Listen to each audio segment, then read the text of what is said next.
Live.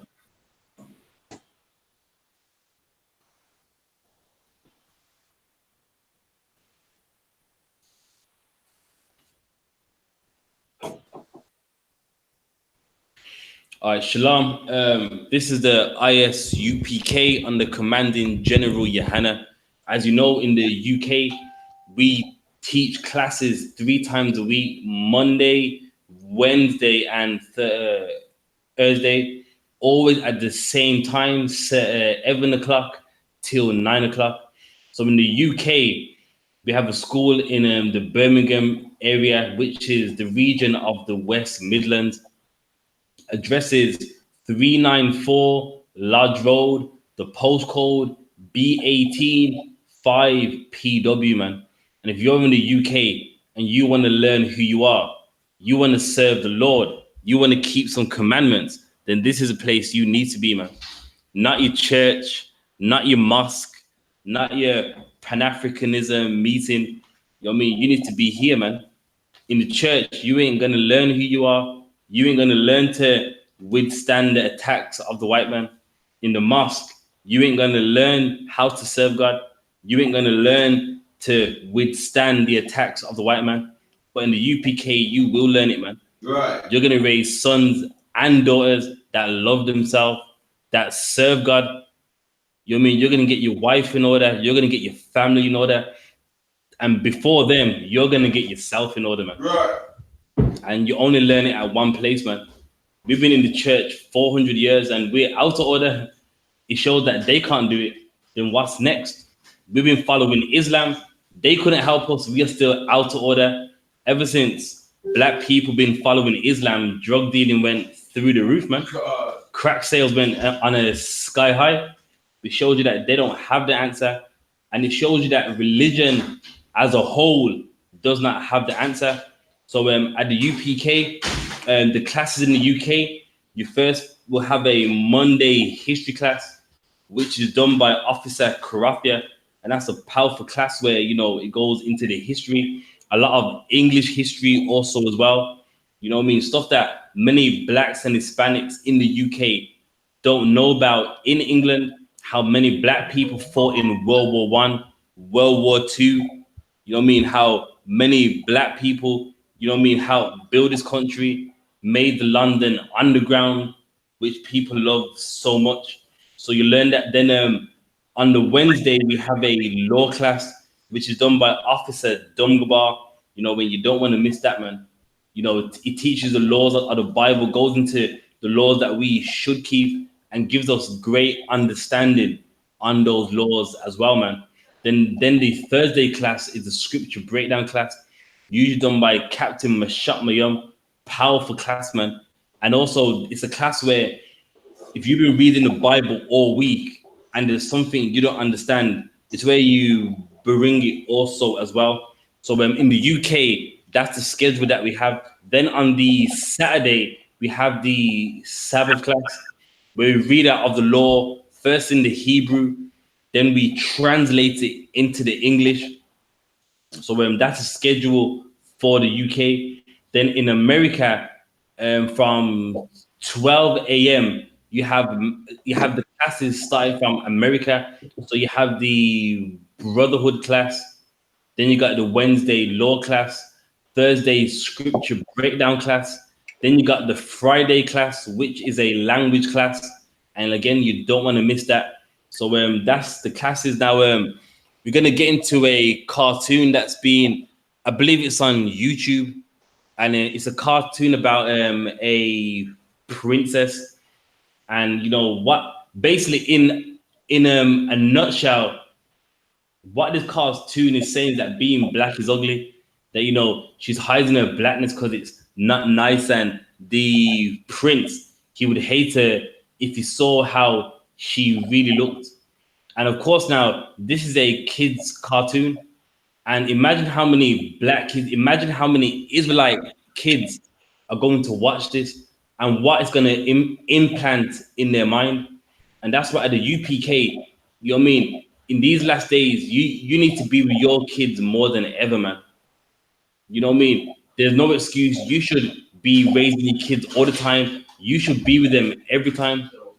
It's 3557. So you know what I mean? You need to be with your kids all the time, man. And these last days, you got to, man. Like, you know, growing up, things that I couldn't even imagine. You see more and more. Like when I was younger, homosexual education did not exist. You know what I mean? Now, did homosexuals exist when I was younger? Yes, but it wasn't something that was in your face. Like you must accept it, which it is right now. And even now, like attacking your blackness blatantly, teaching your kids that being black is ugly, you know what I mean that something is wrong with you.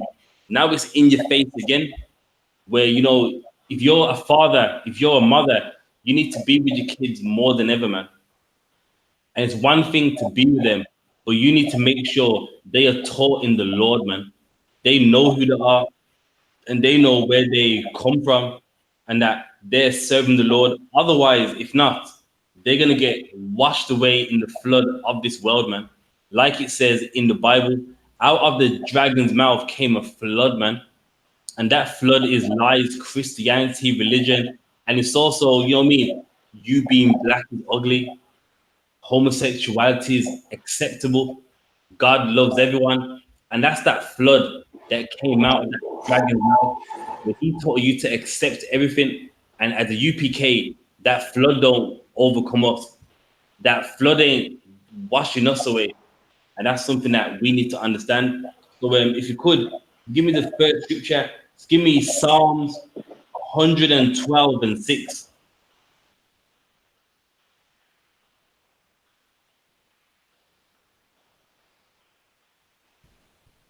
Someone grab that for me, please. Psalms 112 and 6. Khan. Psalms 112 and 6. Surely he shall not be moved forever. The righteous shall be in everlasting remembrance. So now, what is this letting us understand? If we serve the Lord, we will not be removed forever, man. And that's something that is a problem. Because we don't serve the Lord, we have become a nation that is being moved all over the place.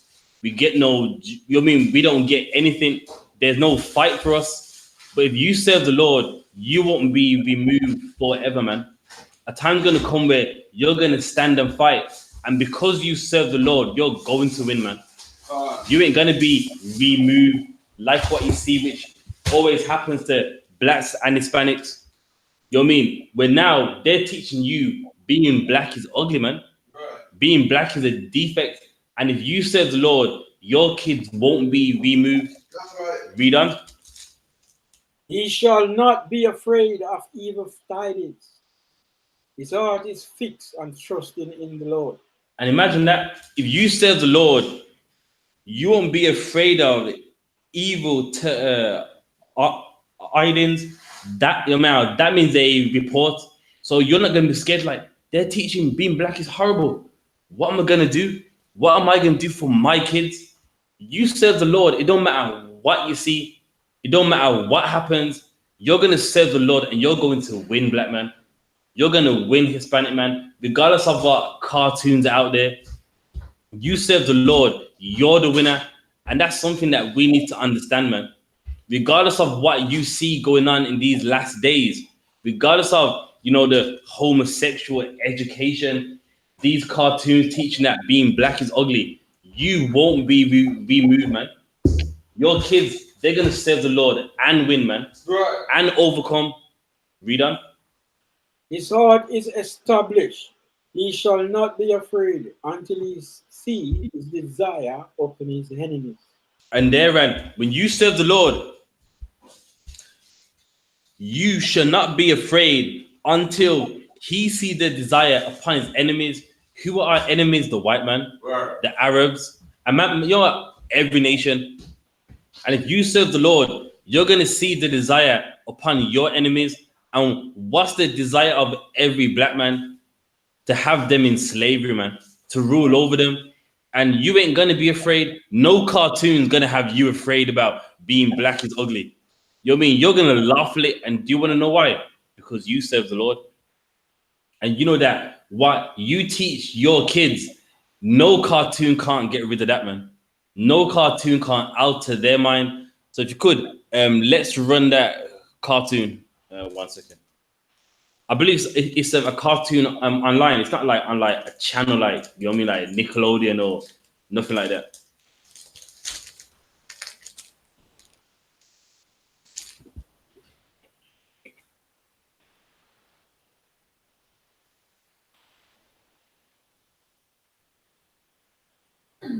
I cannot bear to see him in so much pain. I would rather lose my beauty and have him leave me, rather than stay with him and hurt him so much. Very well, as you wish. That morning, when the prince went to see Tina, she sat with her face away from him. He called All right. out to her. So now I'll just give you a bit of a rundown on it. Tina turns. I'll put it back. And No see sweat, no that sweat. she is not as beautiful. Her glow is gone, and her face is scarred. I am so sorry. That morning, when the prince went to see Tina, she sat with her face away from him. He called out to her, Tina! Tina turns, and we that she is not as beautiful. And stop it right there. Her glow is gone, and her face is scarred. I am so And that is white supremacy right there, man. Meaning, now that she's got some dark skin upon her, she's not as nice now. And now, imagine this now. We are black people. We are not white. So what is that saying about us, that we ain't attractive? We ain't nice? That this white woman who, you know, she's afraid that if he sees the real her and that she's black, he won't like her no more. And what does that send into the minds of black children, man? That something's wrong with me.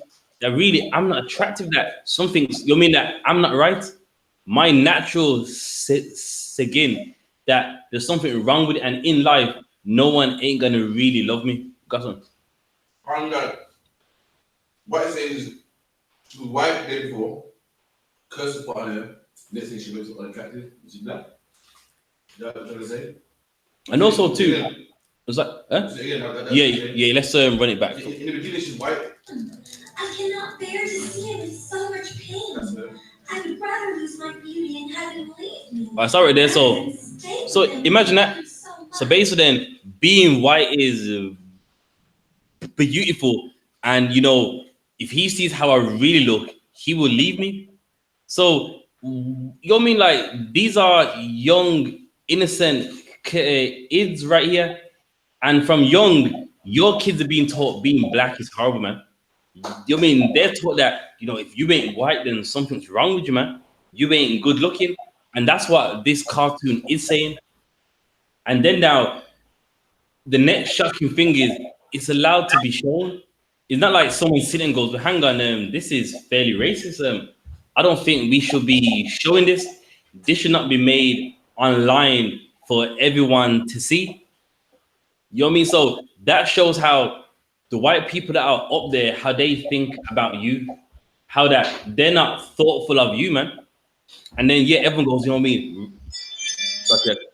Everyone goes, racism don't exist, when it obviously does. If people are letting this get released, then that shows deep down how they really feel about you, black man. Yeah. What?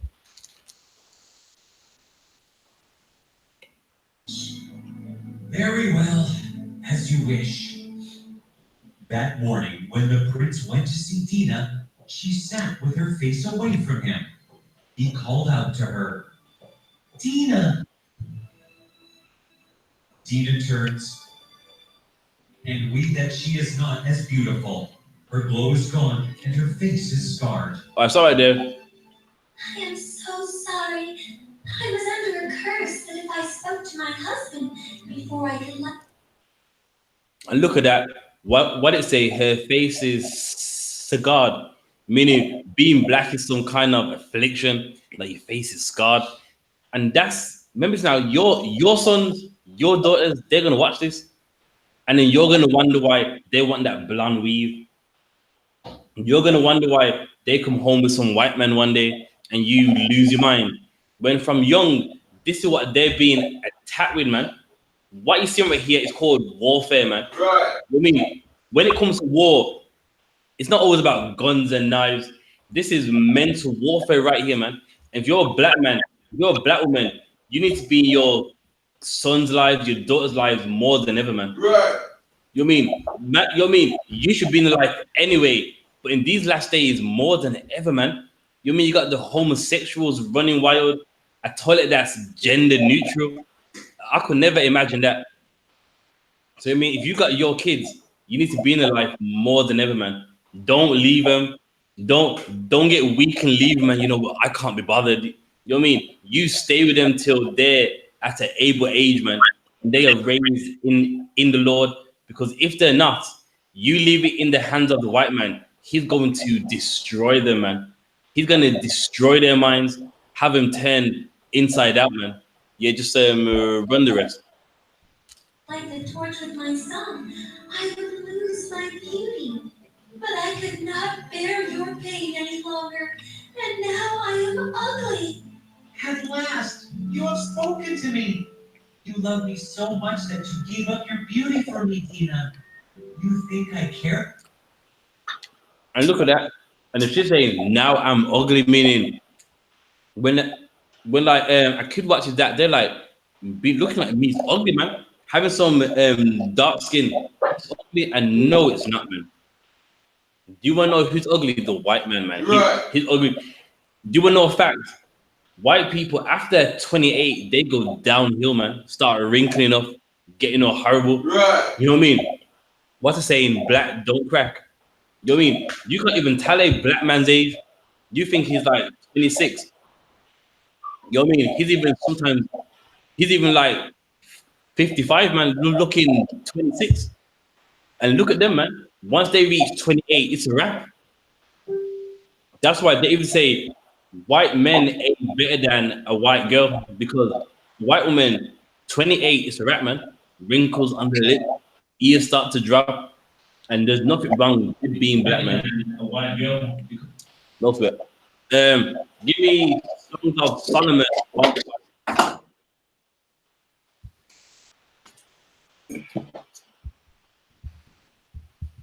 What's that? It was Songs of Solomon 1 and 5. 1 and 5. Yes, please, yeah, come on. Songs of Solomon 1 and 5. I'm black, but I'm comely. And look at that, man. Do you know what I mean? This is a king right here, the wisest man in his time. He says, I'm black and comely, meaning he's handsome.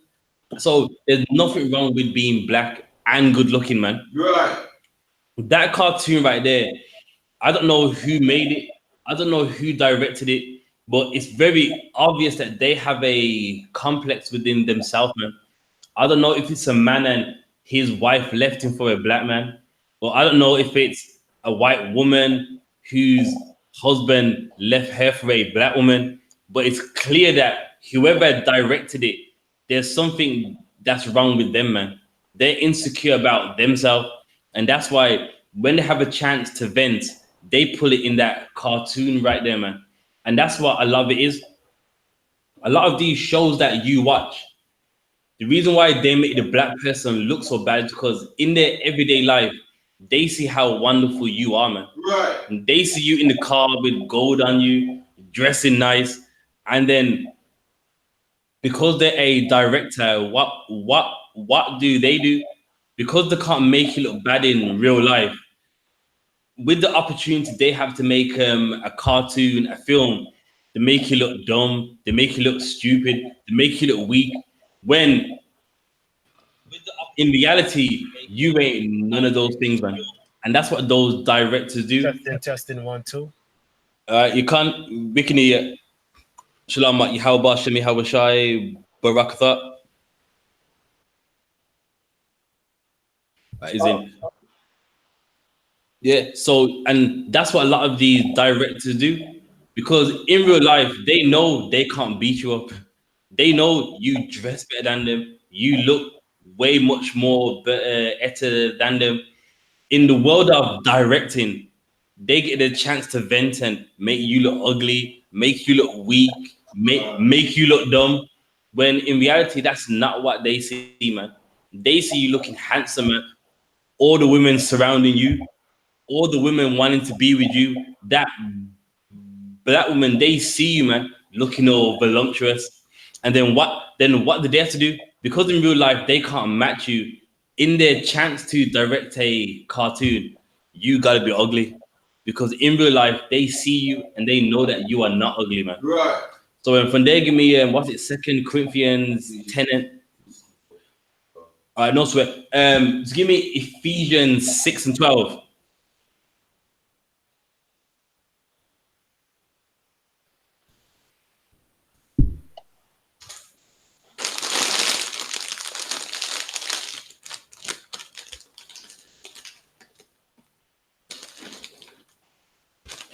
Ephesians 6 and 12.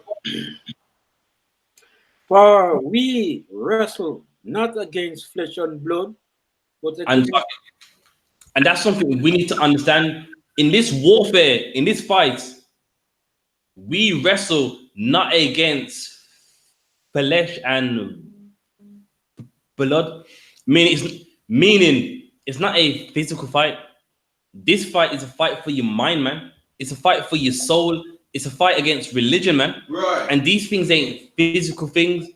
Religion has the minds of black man. You know what I mean? That cartoon that you seen right there, that's fighting for the minds of black people, man. It's not a fight against flesh and blood. It's a fight. It's a fight for your mentality, man. It's mental warfare, and that's what it's saying in the Bible. For we wrestle not against flesh and blood. Read on. but against principalities. But against who? Principalities. And what is a principality? People that sit upon high, man.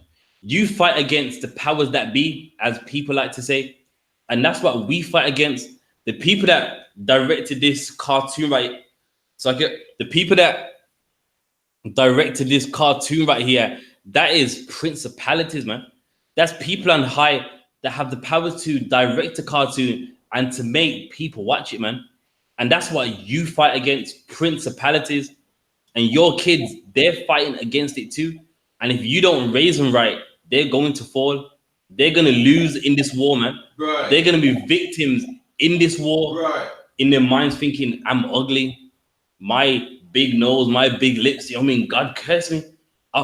From young, I seen the cartoon and I was cursed. And if you don't raise them right, they're going to lose in this war that is not against flesh and blood. Read on. Against powers, against the rulers of darkness of this world. And that's key, man, because if you've been raised in Christianity, that verse you're reading right there, they make it there's Satan with horns, and it's not talking about that. The rulers of darkness, according to the Bible, what does darkness represent? Ignorance, not knowing the truth, not knowing who you are. And that's what you fight against in this world, man. Rulers of darkness, rulers that it's the people that don't want you to know who you are. It's people that want you thinking being black is ugly.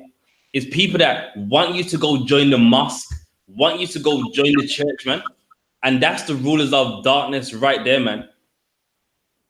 When you come in to the UPK, you're gonna take Christianity out of your mind wholeheartedly, man. You can't hold on to some of it. And you know, when people read rulers of darkness, you think of demons and ghouls and goblins. It's not talking about that, man. It's talking about the rulership of the white man and his darkness, that he wants you in straight ignorance. Read on. Against spiritual wickedness in high places. Against what? Against spiritual wickedness in high places. And that's that cartoon right there, man. spiritual wickedness in a place that's high, man. For you to direct a cartoon, you gotta be up there, man. For you to get rich out of directing cartoons, you gotta be in a high place. And in the UPK, we fight against them, man. We fight against what's up there. We fight against that high place. And how do we do it? With the word of the Lord, with the Bible, with the commandments, man. With knowing who you are. And that cartoon, for those that ain't in here, for those that ain't in the sanctuary of the Lord, they're going to get caught by it, man. They're going to get pushed into that darkness. And that's why you need the UPK, man. People talking about go home whenever we do camp. Who are you? You're boring. If you remember that one. And listen, you need us, man. We ain't boring. We're the answers for your life, man. We're the answers for your son's lives, for your daughter's lives. And if you want us to go, you're only hurting yourself, man. Read on. Verse 13. Wherefore, take unto you the whole armor of God. And you see it there, Slakia. And you see that right there. That's the answer. If you're fighting against all of this, wherefore, put on yourself the whole armor of God. Meaning, the only way for you to fight this is to put on all the armor of God. So a question online, what is the armor of God?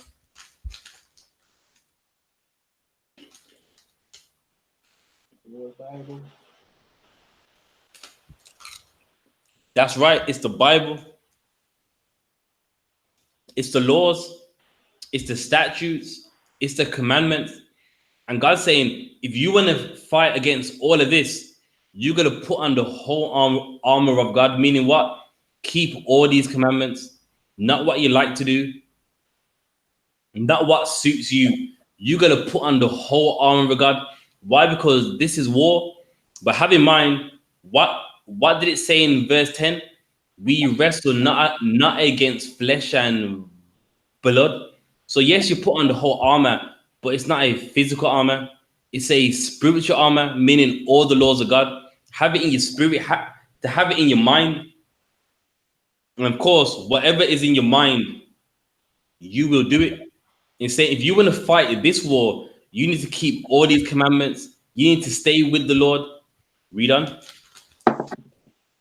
That ye may be able to withstand in the evil day, and having done all, to stand.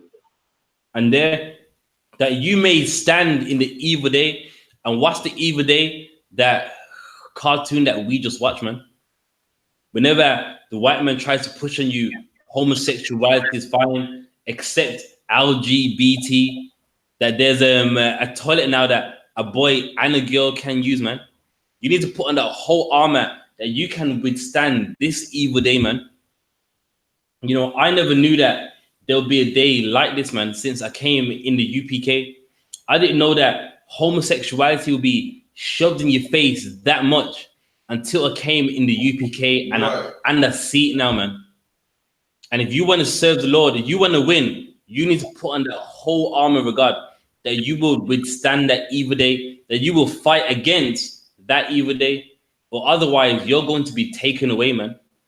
You're going to be talking about homosexuality is fine, it's love.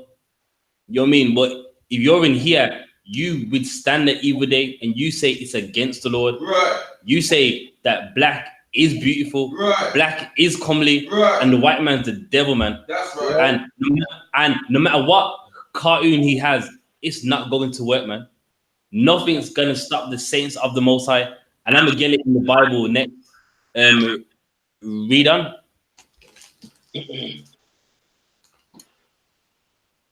Stand therefore, having your lion's grid, with truth, and having on the breastplate of righteousness. And your feet should with the preparation of the gospel of peace. Verse 16. Above all, take the shield of faith, wherewith ye shall be able to quench all fiery darts of the wicked.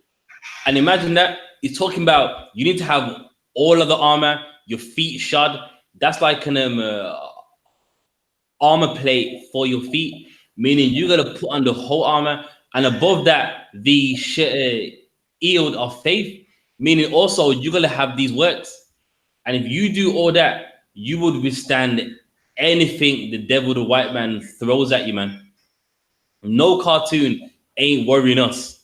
You know what I mean? When you know what I mean now, don't get twisted. I don't have any kids, but I'm an uncle to many kids, man. Right. And believe me, I talk with them, man. I sit down with them. Whenever they're watching something, they're like, yeah, but he's strong, he's mighty. I look to them and go, no, you're strong, man. He's an actor. I let them know any cartoon you watch is acting. He's not real. You're living and you're strong, man. You got a God in heaven that can do anything for you if you serve him, man. Right. And you know all of them, they do as I say. They smile and go, you know what, you're right, uncle. And the Lord said that, yes, uncle. And believe me, I'm learning them. Because if you don't learn them, you leave it in the hands of the white man, and he's gonna make them just watch that cartoon right there, man. And then they're gonna come back with some blonde weaves and some white boy believing that the black man's ugly, man. If you leave it in their hands, you got something crap. And it's even hate people that them. So that's why you see the fight on both sides, because as far as they're concerned, the black ugly, the white respect her, the white respects, anybody that's my color, you know what I mean? They see this happen, nothing. And that's right. And if you never heard what the author said, you know what I mean? We have those effects right now where black women fight each other. Why? Because we don't value each other. From young, you know what I mean? The Barbies, the Kens, Action Man, and he's never black. Meanwhile, I'm gonna tell you something, black man, you're the real Action Man. That's right. Do you want to know why? You came to a country where people hated you and you fought for them. You achieved everything here. You're the Action Man. Right. Not him. He's a myth. He's an action figure. You know what I mean? He ain't no action man. You're the Action Man. You came into England when it was racist as can be, man. Fought to be, fought for any job that you have. Fought to play for the Hotspurs, Arsenal, Man United, Man City, and you are the best in those teams. You're the Action Man. You came here, had to spend money to get one bedroom, man, and still were great, still look good, still looked after your family. You're the Action Man, man. And that's something they don't want you to know. They'll give you some action figure instead of letting you know who is the real Action Man, and that's you, black man. So you got something for me? This one get Judith 10 and 12. All right. Can someone get Amsterdam? Can you get me Judith 10 and 12 out of the Apocrypha? Judith 10 and 12.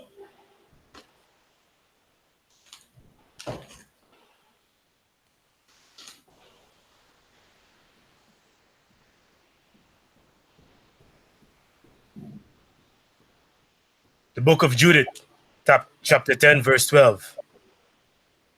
And took her and asked her, of what people art thou? And whence comest thou? And whither goest thou? And she said, I am a woman of Hebrews. All right, so now, for those of you that haven't read this book before, she know how to save us in one point of time where, we thought we was about to die. This is when the Babylonian Empire was about to capture us, and she did a valiant act. And this woman here, you know what I mean? This is a courageous woman right here, man. And she's black, and she's an Israelite, a Hebrew. She's not African. She's a Hebrew Israelite woman, man. Read on. And fled from them, for they shall be given you to be consumed. 13. And I am coming before Holofernes, the chief captain of your army, to declare words of truth, and I will shew him a way whereby he shall go and win all the hill country without losing the body of life or any of his men. All right, so now she's speaking to this man here. I've forgotten his name. It's what's the name? Hoferness or something like that. But now she's saying to him, listen, what I'm going to do, I'm going to save everyone. I'm going to do a valiant act in the name of the Lord that's going to save all of us. and we're gonna know that there is a God in Israel. Read on. Verse 14. Now when the men heard her words and beheld her countenance, they wondered greatly at her beauty and said So, unto her, okay. So now with these men, they beheld her like she looked good, man. You mean like they had to wonder, meaning she looked that good that it's like, rah, like you know what I mean? Like whatever they was going to do, they had to just like seduct that for 1 second. And this is a Hebrew woman. This is a Israelite woman. So she looked that good that she stopped men in a. You know what I mean she looked so good that she made men seduct whatever they was going to do, man. Now, this is something that your kids need to learn, man. You know what I mean? Any daughter that you have, you're gonna make them read this and let know that being black is nice, man. That even in ancient times, that like the women that was dark skinned just like them made men seduct on the spot, man. Read on. and said unto her, Thou hast saved thy life, in that thou hast come down to the presence of our Lord. Now therefore come to his tent, and some of us shall conduct thee. All right. Skip to verse 19. And they wondered at her beauty, And they did what? and they wondered at her beauty. So that she was that nice, they was wondering, man. They're like, "Rah, like this woman looks good, man." And what nation was she? She was an Israelite, man. She's black like the rest of us, man. And everyone wondered at her. So to hell with what that cartoon has to say, man. That cartoon ain't the Bible. That cartoon ain't history, man. That cartoon is a director with a complex about himself, man. That director is someone, man or woman, I don't know, whose wife left him for a black man, or a woman whose husband left her for someone else who is black man. Read on. And admired the children of Israel because of her. Imagine that. They admired us because of her, and they're like, if she looks good, imagine the rest of them. If this one Israelite woman looks good, I admire that race of people, man. That you know what I mean? It is what they have. And that's how good black women look, man. That they you know what I mean they see one and like all Israelite women must look like this, man. And they admired us because of one woman, man. Read. And everyone said to his neighbor, Who would despise this people? So now she looked that good that they said, who can hate these people, man? They got women looking that fine. Come on, man. We can't do this to them. We can't attack the Israelites, man. Like, how can you hate them with women looking that fine, man? And that's how good our women look, man. Not no white woman. That's how good black women look. That even our enemies had to go, how can you hate these Israelites, man? How can you hate them when you got women that look this good, man? Read on. That have among them such women. And see that's self-explanatory right there. Black women are beautiful, man. That's right. Let me tell you something, man. You know what I mean? I'm not the guy to really talk about this like that. But I'm a HGV driver. And whenever a driver see black women, like, raw, like all different colors and shades. You know what I mean? Don't get me wrong, I don't have no accidents or nothing. But you know what I mean? You gotta look, man, you gotta be like, raw. And that's us, man. We are a beautiful race of people, man. That's right. Not no white people that they diminish at the age 28. You know what I mean? That's a white person's life expectancy right there. After that, they wrinkle, they go downhill, man. We stay looking good, man. What's that saying? Black don't crack. And believe me, that it means what it means, man. Gone. A black man that looks 60 looks good same way. 70. A black woman 50, 60 looks good same way, man. A white woman that's 35 looking all 50, man. Like, you know what I mean? You're shocked when like, yeah, man, I'm like 31. You're like, raw. You don't look it, man. And guess why? Because we are the people of God. We are the most beautiful race of people on the face of the earth, man. Forget what no cartoon has to say, man. Forget what no racist director has to say. The facts speak for itself, man. if we weren't so handsome and so great, why would everyone want to be like us, man? Right. Why is all the fashion? It's just everyone trying to be black. Every woman tries to act like a black woman. Right. Hairstyles, dress codes like a black woman. Every man tries to be huge like a black man, man. We made Fendi good. We made Versace good, man. Before us, Versace was just for gay white people, man. But we took it and made it something that everyone wants to wear. Giuseppe's been out for about 35 years. You can research it. But it's us that made it a common thing for everyone to wear. We are the soul of the earth, man. Right. And everyone wants to be like us. Meanwhile, they hate you, man. Right. And that's how great you are. You know, people go, well, black people ain't great. I'm gonna show you how great you are, man. You're so great that even when someone hates you, they gotta be like you, man. Imagine that. While you hate me, while you go home to a family that openly talks about me and talks derogatory of me, you gotta be like me though. That's how great we are, man. We are the people of God. Anything else? All right, let's get Genesis 12 and 9.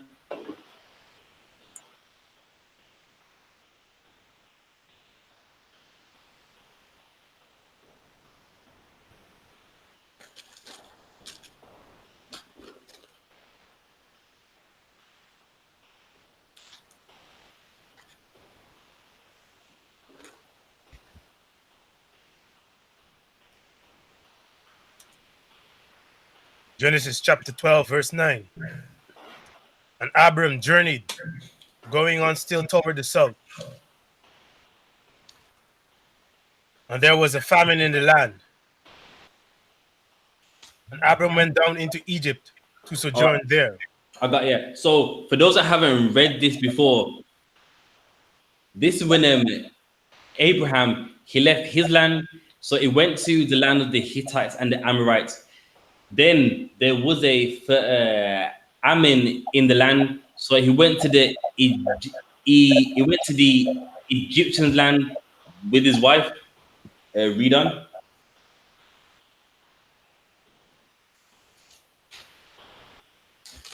For the famine was grievous in the land. Verse 11. And it came to pass, when he was come near to enter into Egypt, that he said unto Sarai his wife, Behold now, I know that thou art fair woman to look upon. He said what? Thou art fair woman to look upon. Imagine that. He knew his wife looked good. It's like, listen, we're gonna go into the Egyptian land, and listen, you are fair to look upon, meaning you are good looking, man. One of the great grandmothers of every black woman. Look how wonderful she is, man. That he had to let her know in advance, like, look, man, you're very good to look upon. But we're gonna find out why he said this. Read on. Verse 12. Therefore it shall come to pass, when the Egyptians shall see thee, that they shall say, This is his wife, and they will kill me. But they will save thee alive. Just imagine that his wife looked so good that if the Egyptians knew that was his wife, they would take his life so that they can have his wife, man. Right. Isn't that, you mean she must look good, man? For someone to want to take your life so that they can have your woman must be looking good. You mean she didn't have no wrinkles on her and some doggy stringy hair, man. She looked good that the Egyptians like, that's his wife. We need to kill him. And you know what I mean? I want that wife. That's how good black women look, man. Right. And this is history. It's not no mythological cartoon. This is facts right here. The Bible is history, and black women look that good that he has to tell his wife, listen, you're fair to look upon. When we're in that land, don't tell no one that you're my wife, or otherwise they're going to take my life so that they can be with you, man. That's a good black women look, man. That's mad because this man is in a whole country. Me tell me there's nobody in that country that the one you start in there and kill people. Like, you think in their own country, you know, they find that old woman that she's something that that country don't have, that they're going to kill a man, that one woman. That's right. Those Egyptian women they have, they don't want to go out. That's right. And I said, that means his wife look better than any of the women even in their land, meaning they're going to take his life for her, man, meaning she looks better than all of them. And that's an Israelite woman, man. That's one of the grandmothers of every black woman alive now, man. If I may, also she was old, like 9 years old. Still very few better. That's right.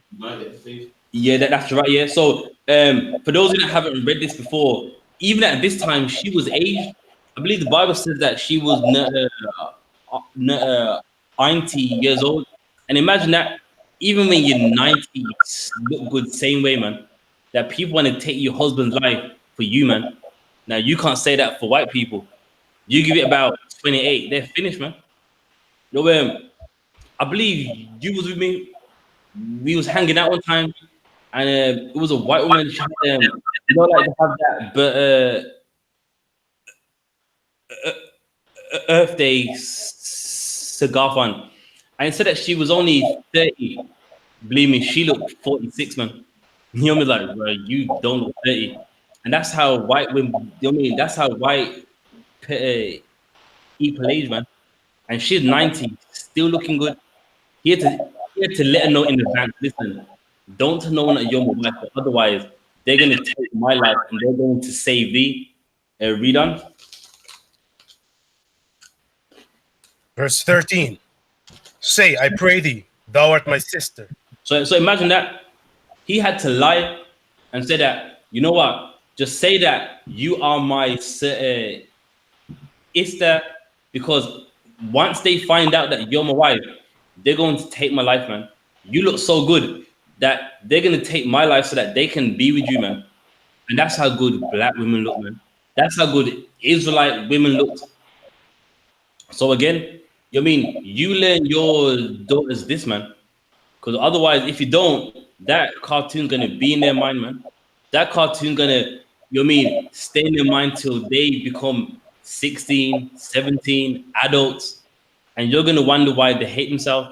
You're gonna wonder why they're bleaching their skin, man. Because you didn't take some time out of your life just to show them their history of how good they've always looked. They look good in the past and they look good now, man. Any more on that? All right, let's get Genesis 27 and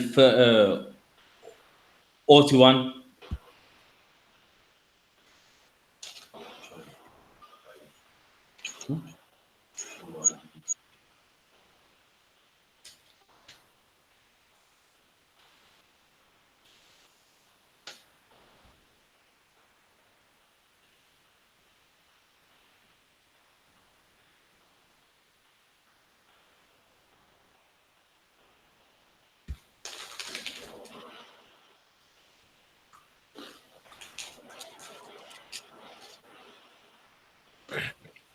Genesis chapter 27, verse 41. Con. And Esau hated Jacob because of his blessings, wherewith his father blessed him. I got, yeah. And now with that cartoon that we just seen, this is what it's all about right here, man. Esau hates us because we are blessed of the Lord, man. That's Just right. like he hated them, you know what I mean? Like he hated us. Why? Because we're blessed, man. I'm gonna show you how blessed we are. We're in the ghettos, man. We're suffering, and we are a minority, and still everyone wants to be like us, man. That's how blessed you are that people see you and go, you know what? I want to be like him, man. You got white women, Indian women, Chinese women, all of them want to be like who? A black woman. Remember, we're poor, man. The things that we buy, is it the most richest stuff? We buy clothes that, cost like £5 shirt, £10 trousers, but how we make it work, do you want to know why we make it work? Because we got the blessings of the Lord, man. Right. That the descendants of Esau just can't take, man. Right. That's what. Kind of like even homosexuals don't act like women. They act like black women. You know what I mean? Right. Say, take girlfriend and that their feelings. Even they know, the woman to be is a black woman. That's right. And even besides them, every woman knows a black woman is the benchmark, man. Why do you think they try to act like them, even though they hate them, man? And that's something that we need to understand, is that white people hate us not because we are ugly, not because we're dumb or something. They hate us because we're blessed, man. Right. We're blessed. Even when we're poor, we're blessed, man. You know what I mean? Even with the little we got, we make it work, and a white man hates you for it, man. And that's why a lot of those cartoons that you watch, where the black man's like, where like the black woman saying, "I'm ugly" and all that's happening is because those directors, do you even know what they saw? They saw the blessings wherewith the Lord blessed you, black man, black woman, and they can't take it. So what did they have to do? They got to vent, and in their cartoon, I'm scarred, I'm black. He won't like me when you know what I mean.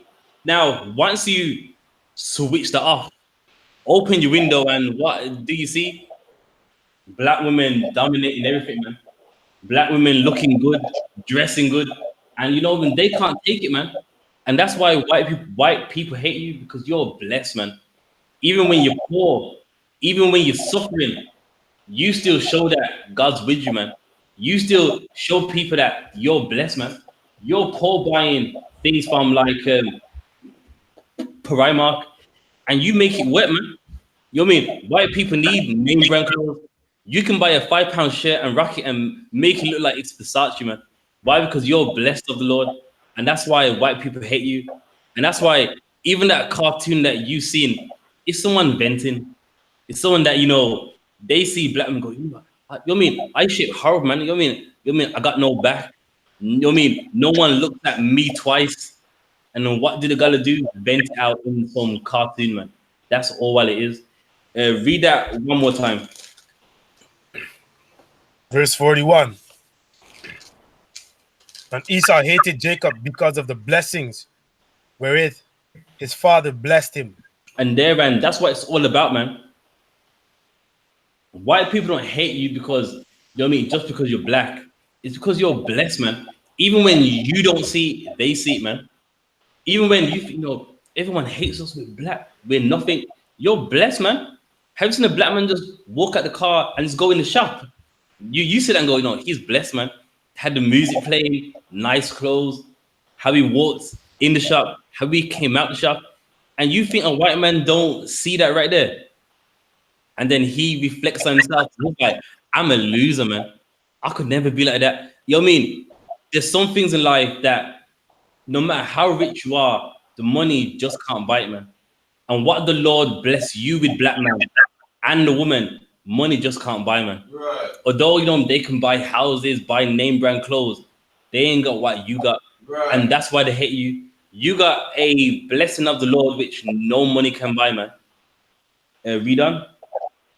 And Esau said in his heart, the days of mourning for my father are at hand. Then will I slay my brother Jacob. And that's how they feel, man. Now, of course, this is literally talking about Esau right here. But that same hate is, you know what I mean? It's in every single white man. Whether they make Hollywood films, whether they write cartoons, they all try to make the black character look dumb, stupid, he's illiterate.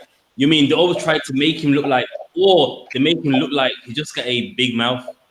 They do it that. Why? Because you're blessed of the Lord, and they know outside of their directing, that's a lie. I mean, even in the UK army right now, black soldiers are in there in a vast number. You're doing all the fighting, but yet on the face of the army, they all show you a white man like they're doing all the fighting, and that's a lie, man. Black West Indians in the UK army fight the most, and in America as well. And you know what I mean? That's why they do it, because deep down, they just always hated you, man. Give me Numbers 23 and the 23rd verse.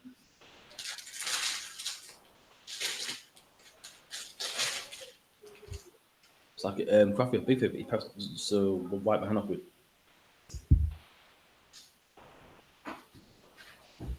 Okay.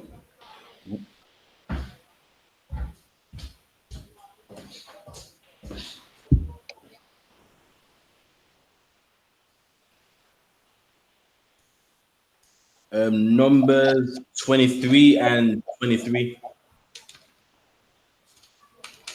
Numbers 23, Numbers chapter 23, verse 23.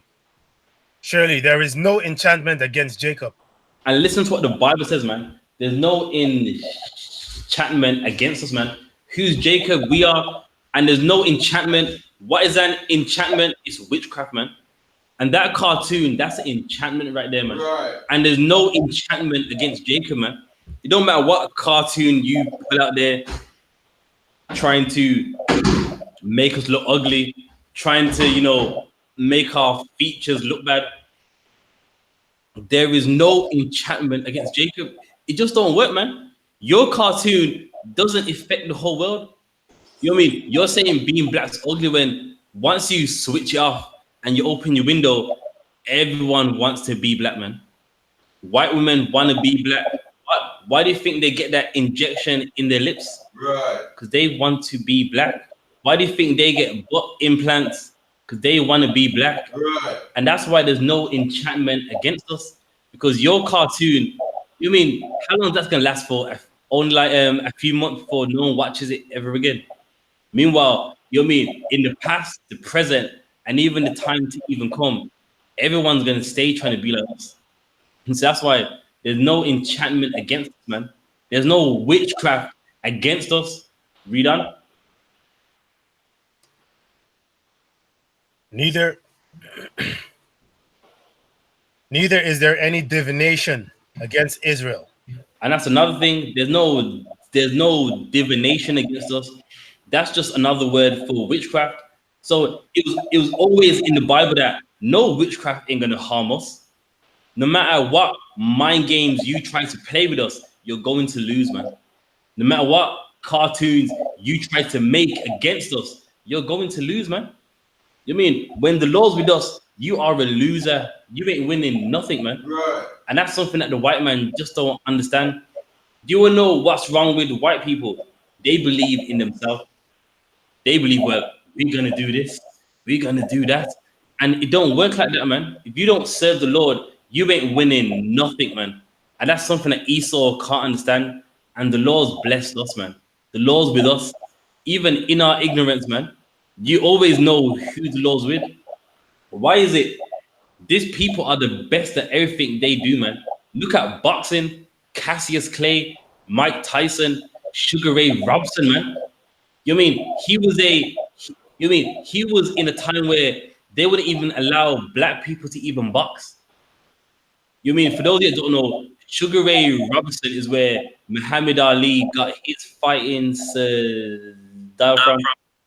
And with him, he was boxing in a time where no one wouldn't even box a black boxer in the time. And he overcame order and he was great, man. He only lost 3 fights and won hundreds, man. Beating white people left, right, and center. And that's us, man. We are blessed of the Lord. Read on. According to this time, it shall be said of Jacob and Israel, what had God wrought? And it's going to come a time where these nations are going to say, what has God made? And do you want to know something? Nations say that right now, man. Do you want to know why nations say that right now? Because no matter what they try to even do, we overcome it, man. And every nation says, like, what has God made, man? God made something special right here, man. We've enslaved them, took away their identity, told them being black's ugly, and still these people shine, man. Right. We've told them, you ain't nothing, you're good for nothing. And look how confident they are, man. Look how confident they are when they walk down the road, man. What has God made with these people? And that's us, man. We're special. We're the people that every nation looks at and goes, what has God made, man? God made something that we can't tear down, man. Although we try in religion, in cartoons, in Hollywood, we can't do it, man, because God made something special, man. From there, that's it on that. You got the Boris Johnson one for me. You might be on the Facebook. So we've gotten into that cartoon. So, for those in the UK,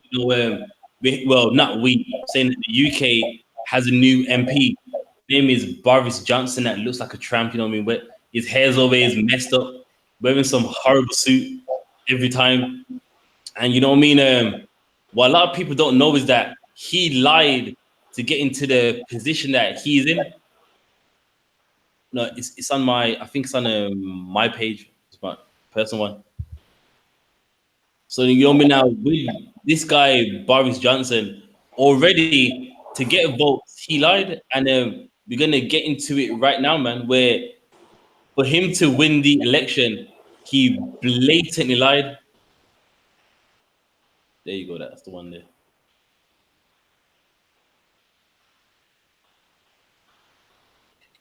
So you know this ain't some fake article. This is the metro.co.uk. So you know it's accessible online if you want to read it for yourself. So yeah, let's get into it. Boris Johnson lied his way to becoming Prime Minister. New UK Prime Minister Boris Johnson has allegedly has already pledged to deliver Brexit and reunite the country in his acceptance speech today. Now, it's sad, but this happens every election. Of course, people are going to tell you what you want to hear so that you elect them. Of course, you know what I mean, in the UK, the hot topics are, of course, you know what I mean, it's Brexit right now. So he's saying, you know, he's gonna handle it. He's gonna, you know what I mean, sort something out where, you know what I mean, Brexit is sorted once and for all. Read on. But the British public might be forgiven for having some hesitation when it comes to Boris Johnson's policies. With the new Tory leader, just as famous for his lies as he is for his blonde right here. And imagine that he's famous for his lies. So for those going, yeah, well, Boris Johnson, he's gonna handle the Brexit deal. He's gonna handle this. He's going to handle that. He's famous for his lies, man. And for the black people that, you know what I mean, they stepped in the election booth, shame on you, man. You should be ashamed of yourself, man. You know what I mean? You're voting for someone who's known for lying and who don't even care about you, man. You mean in any of his in anything he said, has he even mentioned you? No, he hasn't. But read on. Over the course of his career, the former foreign secretary has spread misinformation about the EU, Brexit, his personal life, and personal wrongdoings. There, so already after he got elected, they're like, listen, a lot of what he's saying is misinformation. And you know what I mean? A lot of what he said he's going to do, he's not going to do, man. He told you what you wanted to hear. And now he's elected, you're going to realize he was lying again, man. If you're a black man, like I said, shame on you, man. You know what I mean? If you should know by now, you don't trust no white man, man. I don't trust the words of any white man, whether it's a white man down the road, a politician, an MP, and you listen to him. I'm gonna vote for him. I'm gonna make sure he wins. And this guy is a known liar, man, and spreads misinformation. Read on. Carl. Here is 7 of Boris' most memorable mistruths. The 350 million Brexit bust. During the lead up to 2016 referendum, the Leave campaign emblazoned their battle box with words. We send the EU 350 million pounds a week. Let's fund our NHS instead. All right, so now this was in 2016. So he's like, listen, man, you know what I mean? We're giving the EU way too much. Let's fund the NHS instead. But let's see if he was lying or not. Let's see if he was really funding the EU that amount every week. Read on. God, this was quickly revealed to be wholly inaccurate. The figures from the Office for the National Statistics revealing that the amount to be much closer to 199 million a week. Then don't get me wrong, that's still a lot of money, but you know what I mean? He said a big amount to make people feel like, raw, is that how much we're doing? Yeah, we need to fund the NHS. When he's been a liar, those numbers were clearly outplayed to, get into everyone's mind. So he's known for lying. He's known for spreading misinformation. Let's get another one, then we'll crack on response. But that didn't put Boris off from standing in front of the boss and stating that he made up the figures was not disputed. So hang on. So he made them up, meaning it's your job, it's his job to know them. You mean like in UPK, anyone that has rank and has a position, it's your job to know. It's not to know. You're meant to know. You're meant to go, listen, this happened, that happened, these figures. So because he's not doing his job, he just winged it, man, in front of everyone live. Redone. He also repeated the false statistics of the Telegraph column. This year, Boris was taken to court for allegedly abusing public trust by repeatedly making claims to the public of a financial nature, which he knew to be false in relation to the statistics. So now a lot of people don't even know that he's in a court case right now for the lies that he is telling. Because if you spread misinformation, that is a arrestable offense on any level. And he knows it's false, but he says it like, look, man, we're funding them so much. Now, don't get me wrong, the numbers are still big, but he knows the higher he makes it, the more he can get into people's minds. Read on. However, the case was thrown out as judges ruled that making false statements did not necessarily equate to misconduct. Nazanin Zaghari Ratcliffe imprisonment. In 2017, Boris made a huge error as foreign secretary by stating that incarcerated Brit Nazanin Zaghari Ratcliffe had been teaching people journalism in Iran. Nazarian is being held in the country on spying charges, and a crucial part of her defense was that she had been on holiday, something Boris' comments undermined. So he tried to make it look like, it was just, you mean like with that person Nazanin, they were just on holiday, man. Just, but that's not true. It was a spy. And like in any country, any spy you find, you have the right to lock them up. But again, he lied again. Read on. He later corrected his error, but it was still cited against her, and she was threatened with more years in jail on charges of propaganda against the regime. But despite this, Boris has always maintained that his comments did not make any difference to the mom of one time in jail. Nazin's husband, Richard, said the prime minister should take responsibility for his mistakes because they have consequences. So now in your own time you can read all of the lies, but who you have right here is a liar, man.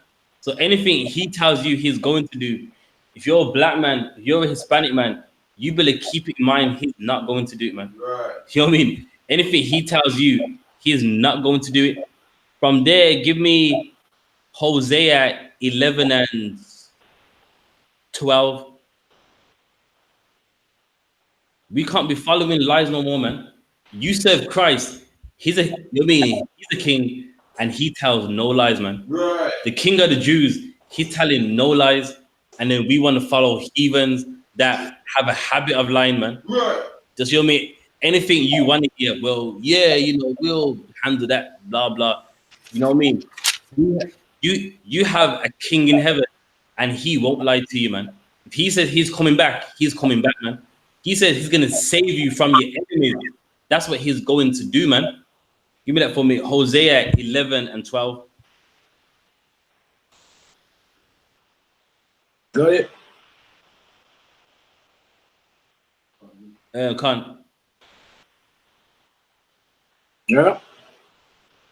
Kanye. Hosea 11 and 12. Khan. Ephraim composeth me about with lies, and the people of Israel with deceit. And that's the problem. We are compassed around with lies and deceit, man. And this is some of it right here, man. As a race of people, we are kind of passed around with deceit, man. Ephraim has lies, and with Israel deceit, man. And that's something that we need to understand. As a nation of people, we have all these lies around us, all this deceit, whether it's religion, a politician, a MP. We are a nation of people that are just filled with it, man. And even from heaven, the Lord's seen it, man. That's why it's in the book, showing you that we are a nation of people compassed around with lies and deceit. Read on. And the house of Israel with deceit, but Judah ruleth with God and is faithful with the saints. There. So now, you mean we need to be one of the saints, man. But here's the problem: we trust in lying words, man. We trust in Boris Johnson and people that don't care about you, man.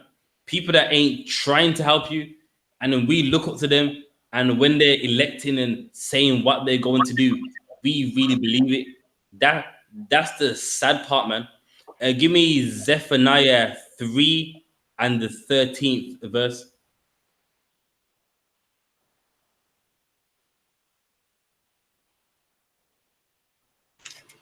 Zephaniah chapter 3, verse 13. The remnant of Israel shall not do iniquity, nor speak lies. And that's us, man. We're not meant to tell no lies. Leave that for the heathens, man. You mean we live honest, man? And guess what? We have a king who's honest too, man. We have a king that follows the same laws we follow, and he does not lie, man. He tells us he's gonna make his second return. He will do it, man. He's gonna give us the kingdom. He will do it, man. And you mean we're not meant to tell no lies. That's for the heathens, man. That's for Boris Johnson. Let him tell all the lies, but we be righteous and honest. Reader. Neither shall a deceitful tongue be found in their mouth. Uh-huh. For they shall feed and lie down, and none shall make them afraid. And that's us, man. Neither shall a deceitful tongue be found in their mouths. Meaning what he's doing, we're not meant to be like that. Of course, we don't look up to him as anything, but we're not meant to be like him, man. He's an example of what you're not meant to be, a liar and a man that's full of deceit, man. And that's all these heathens are, man. It's a bunch of liars, man. Right. They tell you what you want to hear so that they can get elected. And then once they get elected, what happens? You don't hear anything from them ever again, man. You know what I mean? You can even reference it, but didn't you say before you got elected you would do this? And they go, I don't recall that. No, no, you know what I mean? And they pretend like they don't know what you're on about because they didn't have no intentions of fixing your situation anyway, man. Read on. Verse 14. Sing, O daughter of Zion. Shout, O Israel. Be glad and rejoice with all the heart, O daughter of Jerusalem. And there, man. Now in the kingdom of heaven, that's what we're going to do, man. We're gonna shout and rejoice, man. But of course, we're not there yet. Give me Proverbs 14 and 5. Actually, no. It's Proverbs 14 and 15. You know, this goes to all the black people that did vote for Boris Johnson.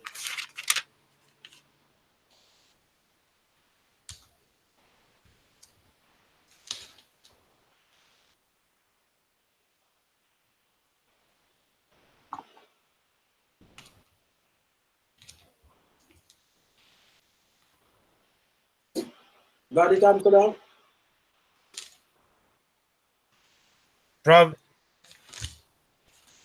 Proverbs 14 and 15. Can't. The simple believeth every word. And that's prudent, Slakia. The imple believeth every word. A simple person, it means someone who's dumb.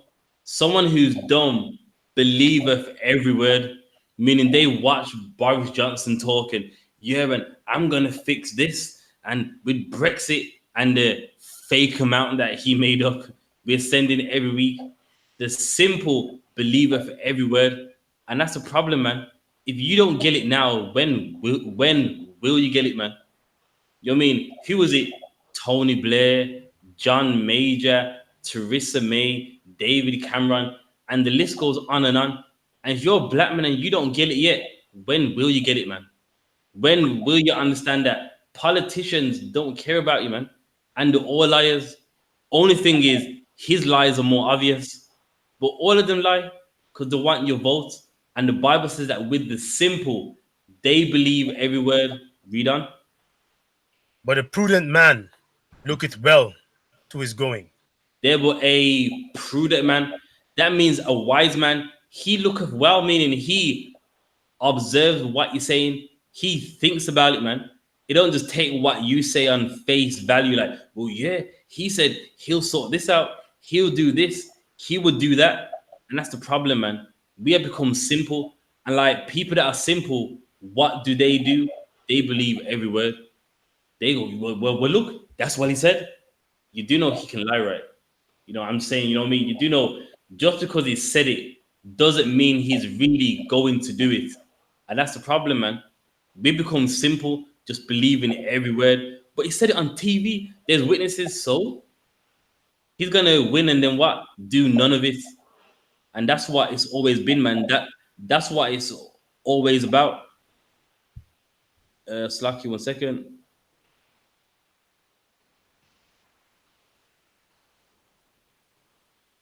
Give me Psalms 1 and 6.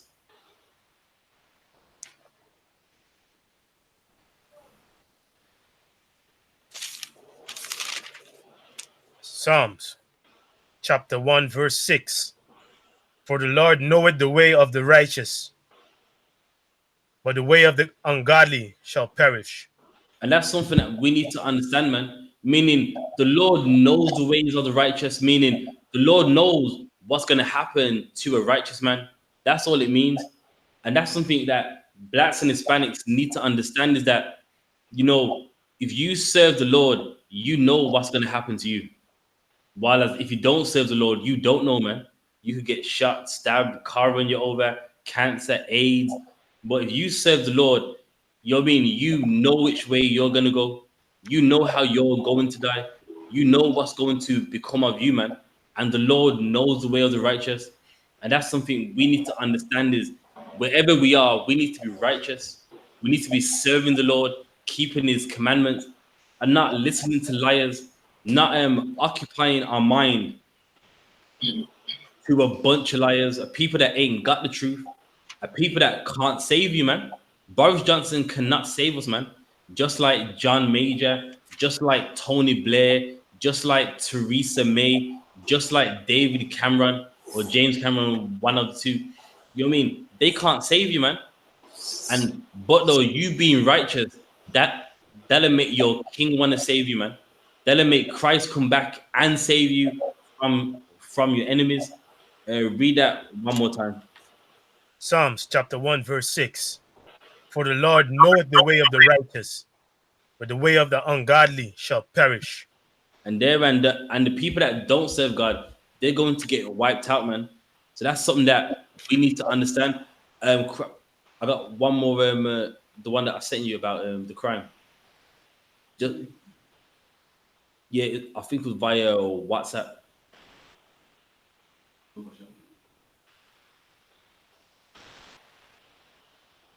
It's okay. So gonna get into an article quickly as well. I can resend it to you.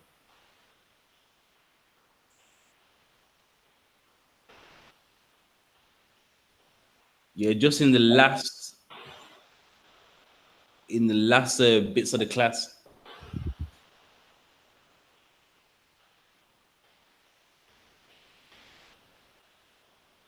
You know, and you know what I mean? I know people see things like this all the time, but this shows us what we are not meant to be. You know what I mean?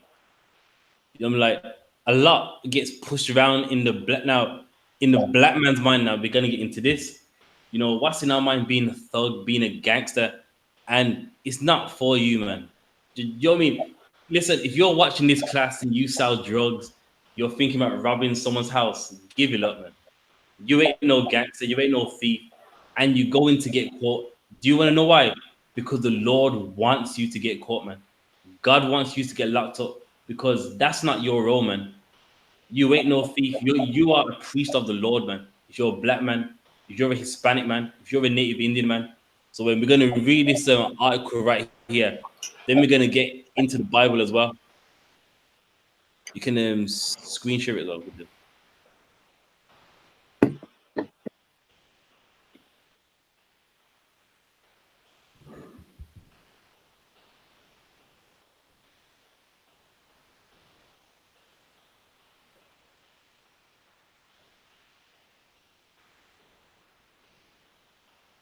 And it's kind of sad sometimes, read about stuff like this.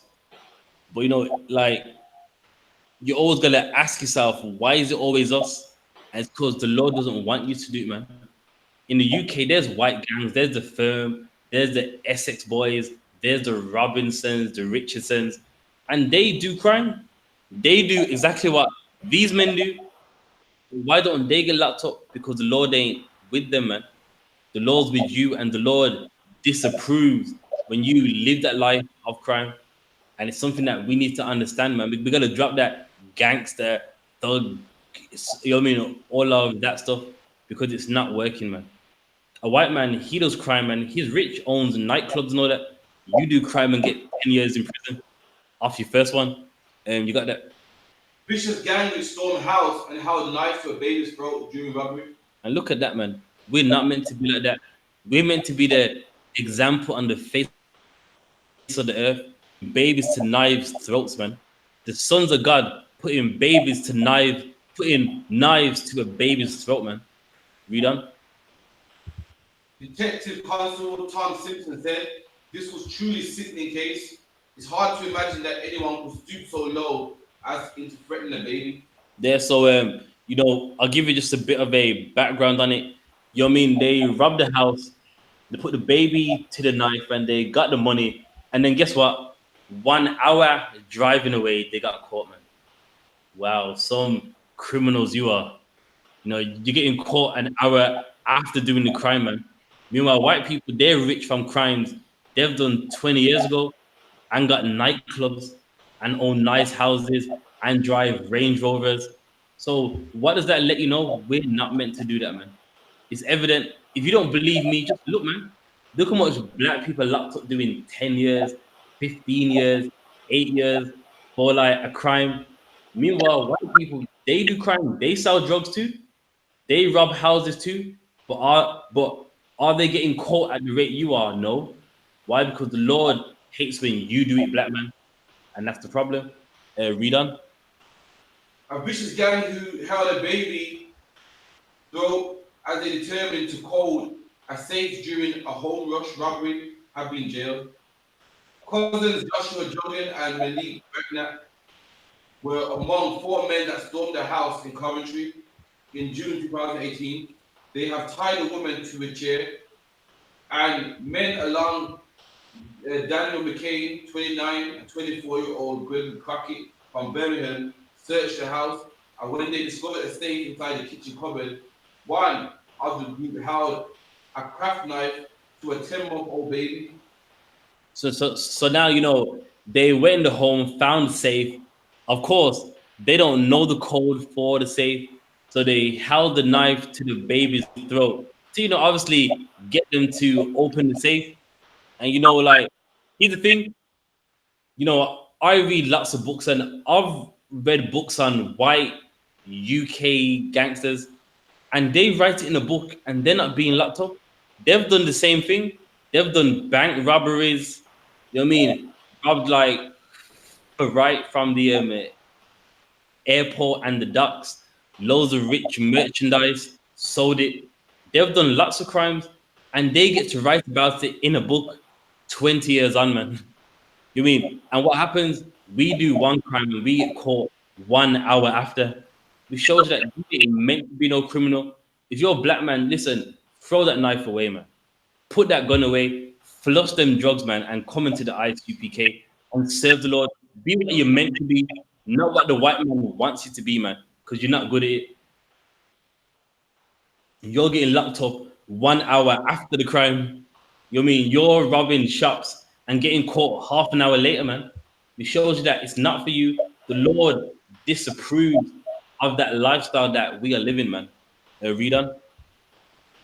The men ripped the wall. The men ripped the wall. The men ripped the safe from the wall for 24-year-old jogging from Alvin Street in Southwark drove them to a field off the motorway signal where they prized it open and divided the cash. The cousins from Bensham Lane, Croydon spent several hours at an address in Birmingham smoking drugs before driving back to London. And look at that, man. Come on. Some organized crime that this is right here. So you got the money and you're getting high. Like, how about you get somewhere safe? Read on. However, West Midlands police were already under alert for a quick witted member of the public noted the registration plate of Juggling Ford Focus. And at about 7:50 on the same day, the officer stopped the car at gunpoint near Bicester on the M40, where they uncovered balaclavas, duct tape, and 1,400 in £20 notes and Juggling and Raglan's phone, USD. Text message showed that Jordan arranged to meet Montana Raglan's nickname in London the night before the raid and traveling to Aston where they collect Castro, aka became twin. There, so now they even have all the messages of, you know, where they met and all that. But what's the point of this, man? We ain't thugs, man. Right. We ain't gangsters. You know, it's a myth in your mind that you just can't do it, man. You want to do it. Someone give me Ezekiel 20 and 10. Or it might be 28 and 10, but also when what's in your mind cannot be old. I believe it's Ezekiel 28 and 10. I'll find it quickly.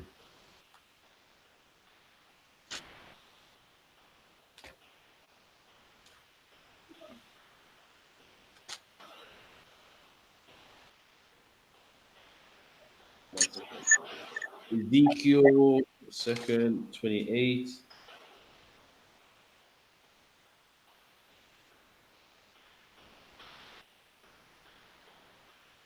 No, it's Ezekiel 20.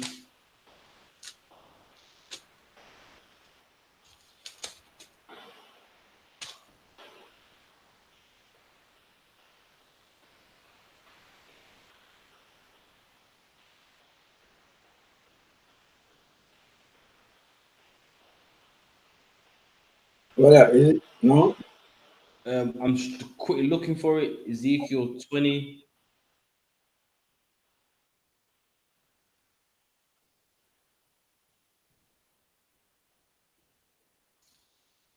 One second. It is in 20, so I just quickly skimming through. Bear with me.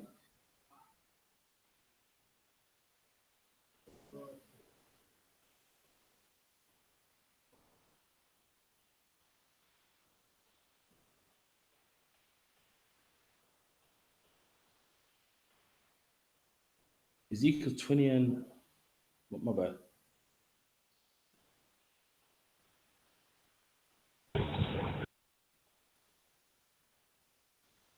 Let me quickly search engine it real quick.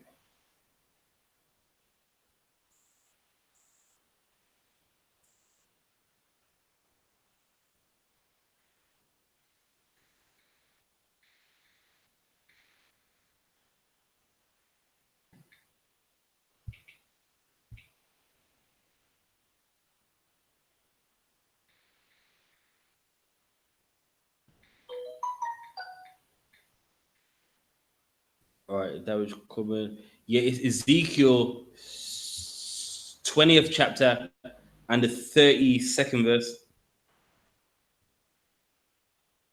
32nd.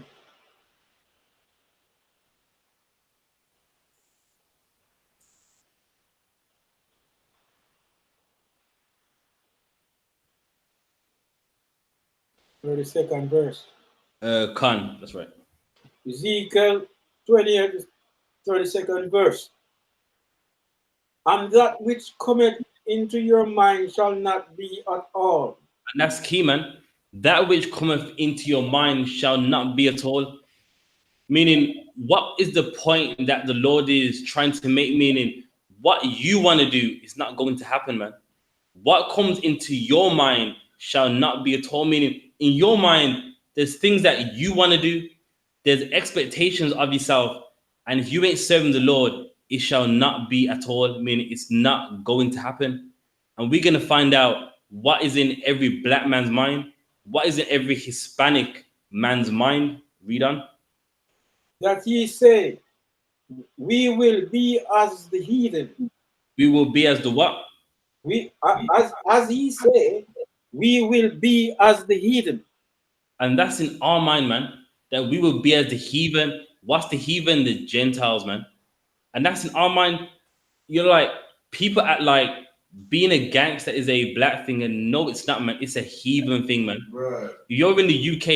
Do you want to know why you want to be like a gangster? Because you want to be like the Robinsons, the Crays, the Essex boys. You mean you want to be like them? You want to live a life of crime and have nice things. And you are living like the heathens, man. You mean nowhere in history was black people gangsters. Look at UK history. Look at American history. All the gangsters, they were white people, whether they were Italians, Irish, Englishmen, Scottishmen, Welshmen. But regardless of that, it's always been heathens, man. And that's the problem. In our mind, we want to be as a heathen. You want to rob houses and take the safe. But here's the difference.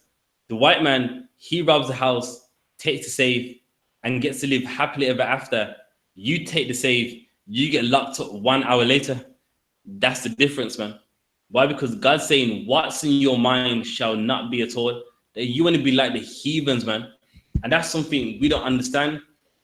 Being a gangster is a heathen concept. Living off crime, robbery, murder. That's a heathen concept. Just because you hear it in reggae music, just because you hear it in rap music, it's commonly thought that, it's a black thing, and no, it's not. It's a heathen thing, man. Heathens done had gangs, lived off extortion, lived off crime, whether it's Italian gangs, Japanese gangs, Vietnamese gangs, they do that stuff. Heathens, that's how they live. And when we try to live like them, the Lord locks us up. The Lord gives us 10 years. The Lord gives us 8 years, whatever the case may be. And that's the problem, man. We want to live as the heathens, and the Lord disapproves of it, man. Read on. As the family of the countries to serve wood and stone. And we want to be as the families of the countries, meaning whichever country we are in, we want to live like them. Whether it's in America, if you're inspired by the Italians, you're in the UK, inspired by the Firm, the Crays, the Richardsons, the Robinsons, the Essex boys. You want to be like the families of the earth, man. You mean in the UK, black gangsters, you want to be just like them, man. You mean you think you're gonna do what they do, but have a happy ending, and no, you're not, man. Right. You're gonna get locked up 1 hour later with the safe in your car, man. And that's something we don't get, man. Crime ain't for us because the Lord wants something better for us. The Lord has something better for us, but we don't want that, man. It's like we like the punishment, we like the curse, and we need to be righteous again, man. And it's funny because you can buy books on like people that was in the firm, and they write books about their crimes, people's lives that they took, and they don't get locked up for it. And they write it in a book which you can buy in H&B, you can buy online, and they're very open about, I killed this guy here, I sold drugs here, and it's in a book. Meanwhile, you write a book as a black man, they would lock you up. It's a fact. There's one guy, it wasn't a documentary. It was in the Berwickson area where, he done a drive-by shooting. Then the police found him and he shot at them. So now have in mind, he's already locked up for that offense and he got released. Then when he spoke about it in a documentary, they locked him up again for the same crime. Meanwhile, white gangsters, they live their life of crime, retire, and write a book about it, and no one locks them up. Right. It's just good reading. And they're saying, yeah, I killed this guy, you know what I mean? I got my car switched over, went to his house, stabbed him in the head. And it says it in their books, like they're very open about what they did. And nobody locks them up. You wanna know why? Because you're the sons of God, man. And God has a higher quality of life for you than for them, man. And matter of fact, let me get that in the Apocrypha in Second Ezra. You got an Apocrypha over there. Let me grab that one. So even in the time of Ezra, Ezra asks, why us? Like, you know, the heathens do wrong too.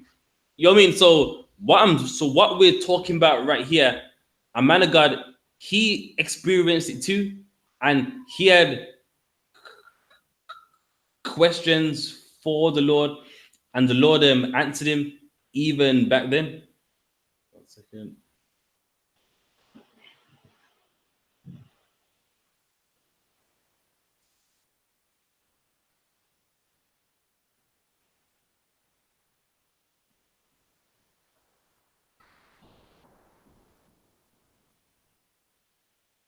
All right, start from Second Ezra 3.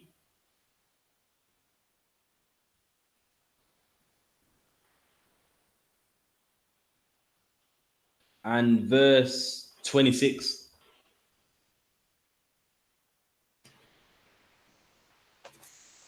Second Ezra chapter 3, verse 26. And in all things did even as Adam and all his generation had done, for they also had a wicked heart. That's now, you know, he's saying that even from the time of Adam, you know, he sinned, and that's why all of us have this wicked heart, meaning a mind that just wants to sin. Why? Because our greatest granddad, he did the same thing. Read on. And so thou gavest thy city over into the hands of thine enemies. Uh-huh. Are their deeds then any better than inhabit Babylon, that they should therefore have the dominion over Sion? So now what is he saying, that with the Babylonians, are they better than us? That's why they have our land. He's saying, so what, like, why would you let them do this to us? Are they more righteous than us? Have they done something that we haven't been doing? So why are we under them? Like, why are they oppressing us? Are they following your laws? So you know what I mean? He's asking, like, why do you make this happen? Why do you make our enemies rule us when they're just as wicked as us? Like, but why? Read on. For when I came thither, I had seen impotence without number. Then my soul saw many evildoers in the 30th year, so that my heart failed me. So what's he saying? Meaning he's in the Babylonians' land, and he's saying, I've seen their wickedness. When it says, and seen their impieties, it means wickedness. So while he's a slave in the Babylonian Empire, he saw how wicked the Babylonians lived. He's like, well, why are we oppressed under them? They live wicked too. They don't live good. Like, I'm seeing all of the evil that they do. I'm seeing the wickedness and the way how they live. And then so when he seen that, it shocked him, like, so why are they ruling over us? Why is it they're doing wicked, but we are the ones being oppressed? They have taken our land. Read on. Verse 29, verse 30, Salakia. For I have seen thou sufferest them sinning, and hast spared wicked doers. And now that's the part that I want. Meaning, God sees the Babylonians doing wickedness. He knows that they do evil as well, but God lets them go. So now Ezra's like, well, why? Like, you know, you've enslaved us under them, and they were doing the same wickedness that we was doing. So why? So you know what I mean, why is this? Now I relate it to the class. In the UK, black people rob safes and do crimes. White people do it too, but it's again, God spares them where they can write books about it. They can live happily ever after, living in Essex with a mansion, with a Range Rover, going to Spain 3 times a year. Meanwhile, Israelites, we do one crime we are locked up. Right. Read on. and hath destroyed thy people, and hast preserved thine enemies, and hast not signified it. There, so it's like the Lord destroys us when we do evil, but He preserves them because we do crime. White people do crime. Romanians do crime. Kosovans, the Polish. But why is it always us? Why is it we're always the face of crime on the news, getting locked up immediately after the crime? So you mean Ezra, he was concerned about it even when he was alive? Read on. Verse 31. I do not remember how this way may be left. Are they then of Babylon better than they of Sion? And that's something you always want to understand. Are these heathens better than us? Why is it they get to rule over us, but when meanwhile in sin they do what we do? They did the exact same things, but yet they always have the upper hand. Now the Lord's gonna make Ezra understand something. Read on. Verse 32. Or is there any people that knoweth thee besides Israel? And that's what you want to know. The reason why we suffer because we know God. Right. We know His way. That's why you get locked up 1 hour later after committing the crime, man. Because you know God, they don't. So that's why, yes, we're in sin, they're in sin. But here's the difference: we know God, they don't. Right. And that's why we get locked up whenever we do crime. That's why we get locked up whenever we're selling weed, selling drugs, doing all evil, because we know God and they don't. That's why, yes, God sees what they do, but God punishes us because we know Him, man. We know His laws, we know His statutes, and we know His commandments. Read on. Or what generation hath so believed thy covenant as Jacob? And there we have the agreements. So, I mean, the Lord, He let him know, like, well, of course, they get away with it because you know better. You got an agreement with me. You know God, they don't. And of course, in his time, he's talking about the Babylonians, but we can use it today in England, in Amsterdam, in America. That we do what heathens do, but we seem to get the punishments for it, and they don't. Why? Because we know God and we know His agreements. They don't. That's why you can see them doing the same thing you do, but God's going to punish you for it, man, because you know better. Read on. Verse 33. And yet their reward appeareth not, and their labor hath no fruit. For I have gone here and there through the heathen, and I see that they flow in wealth, and I think not upon thy commandments. And there you have it, man.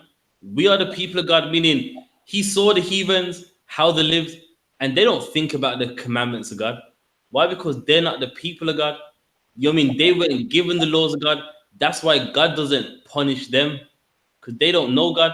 But guess what? God punishes us because we know His commandments. We know God. We know His agreements. Read on. Weigh thou therefore all wickedness now in the balance, and theirs also that dwell the world, and so shall thy name nowhere be found but in Israel. And there, meaning in this whole world or earth, you can weigh the balance of wickedness, and you're gonna know that only one people know the commandments, and that's us, man. How do you know this? Even in our wickedness, there's things that we won't do, man. Yes, we do crime. Some Israelites may rob someone, but there's a level that we won't go. Why? Because we know the commandments of God. Even in our ignorance, the commandments are there, just we just ignore them. But look at every nation and know that these people are the people of God, because there's a extent or there's a level that they will stop. Read on. Verse 35. Or when was it that they which dwell upon the earth have not sinned in thy sight? Or what people have so kept thy commandments? Uh-huh. Thou shalt find that Israel by name hath kept thy precepts, but not the heathen. And there you have it, man. Even on earth, meaning just look around, there's only one race of people that only keep the commandments of God, and that's us, man. Even in our ignorance, we know that God exists. Even in our ignorance, there's some things that a black man goes, nah, God won't like that. You mean even if you don't read the Bible, he just knows it's not right to do. But even though we know some of it, we gotta keep all of it. Right. And that's why God punishes us. And that's what happened there. You know what I mean?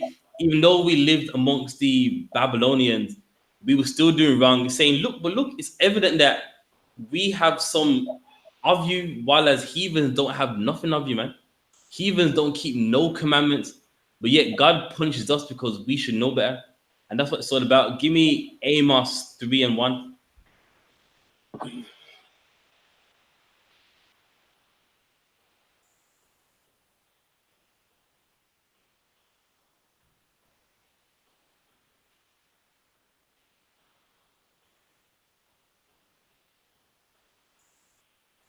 You're crafting it. Nah, it was the picture still.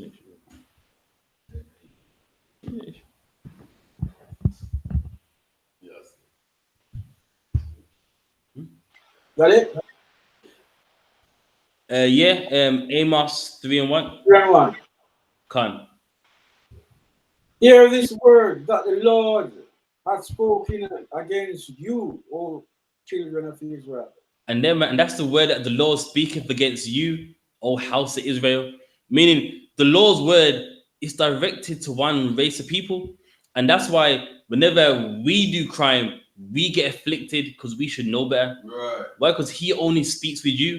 That's why in the Apocrypha, Ezra's like, yeah, but look at the Babylonians, man. Like, I'm living here and I see how they live and they keep no commandments. So why are you only afflicting us? And then the Lord told him, why? Because I gave you my laws. Right. You know what I mean? I'm only known in Israel. That's why when you do wickedness, I'm on your backside, man. That's why the Babylonians have your land, not because they're righteous, just because I'm using them to chastise you. And then Ezra understood, like, you know what? We're the people that should be keeping the precepts of the Lord.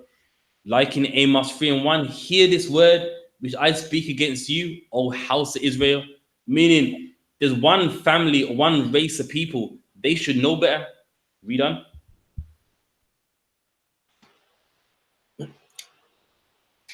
You only have I known of all the families of the earth. Just like in Second Ezra, you only have I known over all the families of the earth. Meaning, God's saying, I only know you. So that's what. So that's why whenever you sin, I'm coming for you, man. I'm gonna send the Babylonians against you, not because the Babylonians are righteous, not because they're keeping my laws better than you, just because you should know better. Because you know what I mean? I speak only to you, man. My word is always against you, and I've known you above all the families of the earth, man. Read on. Therefore, I will punish you for all your iniquities. And that's something that every gangster or every wannabe gangster needs to understand, man. The Lord's going to punish you for your iniquities. You can watch the films on The Firm, The Craze, Ronnie Cray, Reggie Cray. And guess what? They did it. And to some degree, they got away. You do it. You're getting locked up 1 hour later, man. Because you should know better. You know what I mean? Everyone trying to rob houses nowadays. And you're all getting locked up, man. What's the next hustle? Going to sell drugs in Scotland. How stupid can you be, man? Scotland, you do know Scotland's a white area, and you're a black man selling drugs in Scotland, getting locked up half an hour after you just got there, man. You know what I mean? And it's the Lord that does it. It's not that you wasn't sophisticated enough, your plan wasn't nice enough. The Lord disapproved of it, man. And that's why you got locked up, because you only has he known above all the families of the earth. That's why he's going to punish you for all your iniquities, man. And that's something we need to understand, man. People walking around with Al Capone, Montana, and all that crap. When do you want to know a fact? Italians don't like black people. You do know that, right? Italians don't think highly of black people. Italians are openly racist, against black people, and there you are talking about you're in the mob.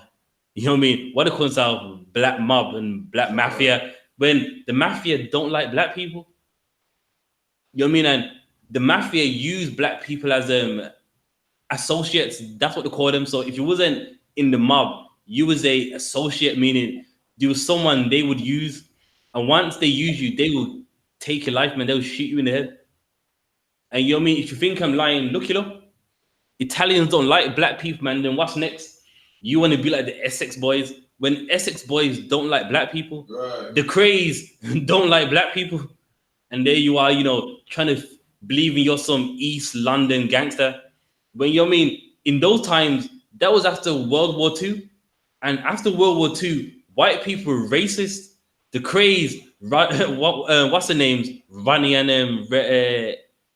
Edgy Cray. They didn't like black people.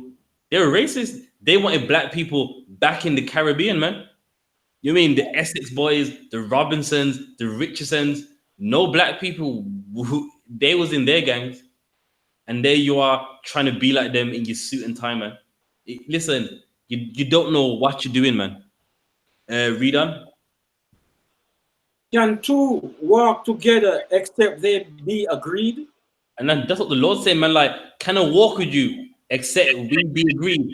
Meaning the Lord can't walk with us because we don't agree, man. Do you know what I mean? We don't agree because we're not following his laws, and that's why the Lord can't walk with us. 1 second. From there, give me Proverbs 1 and 10.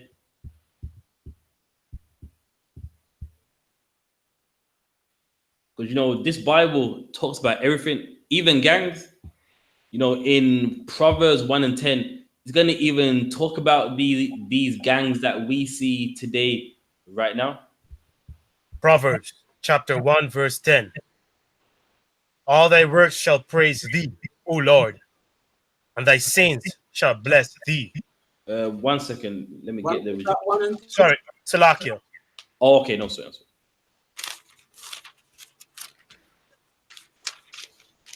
Proverbs chapter 1 and verse 10. My son, if sinners entice thee, consent thou not.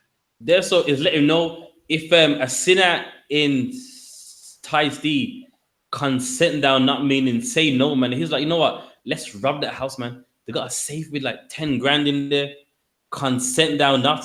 So gangs and crime, it ain't nothing new. It's something that has always been happening from the beginning of time.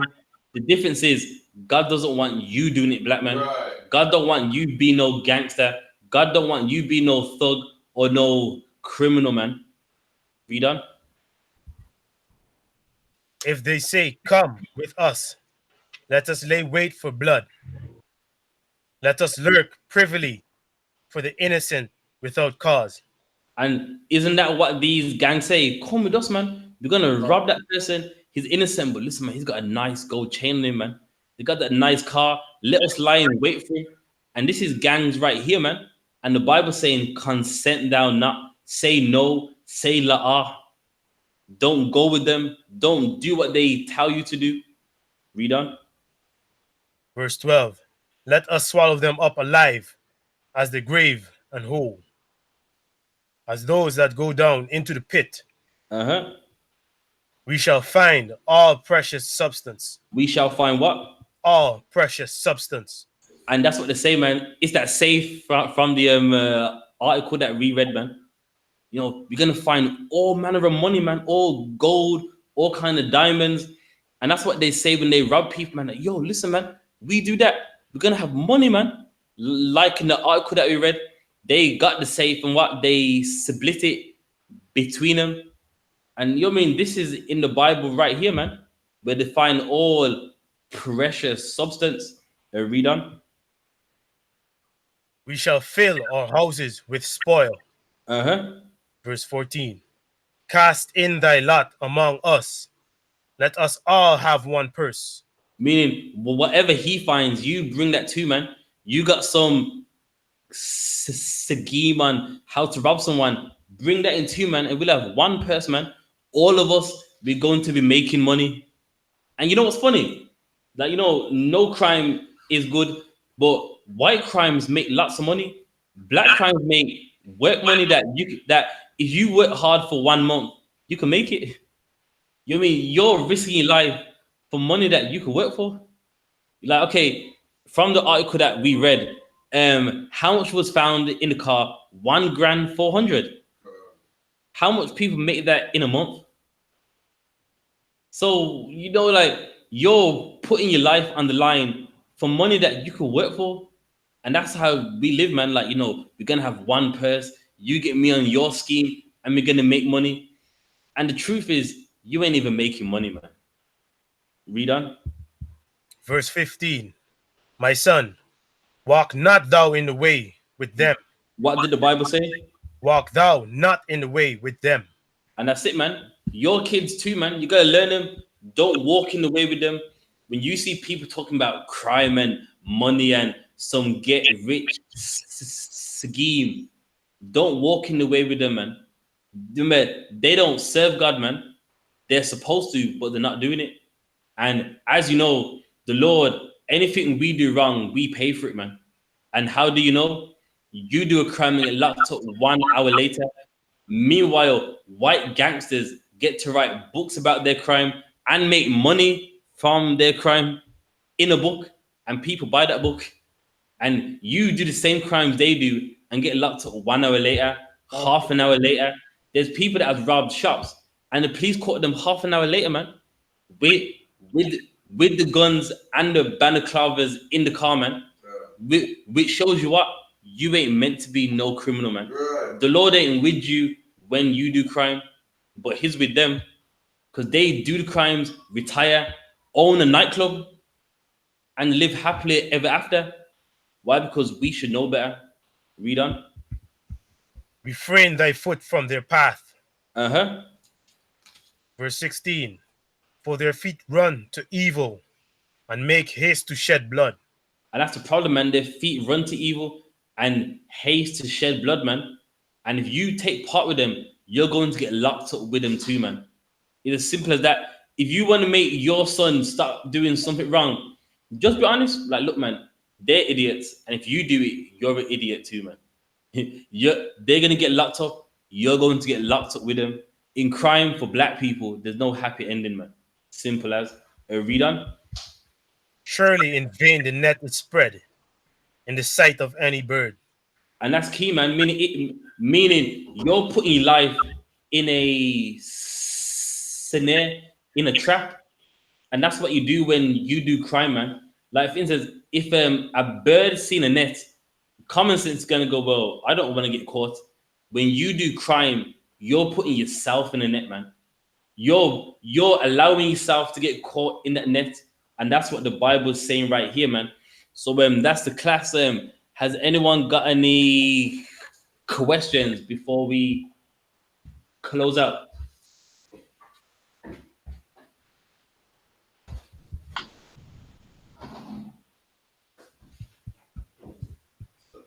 No, sir.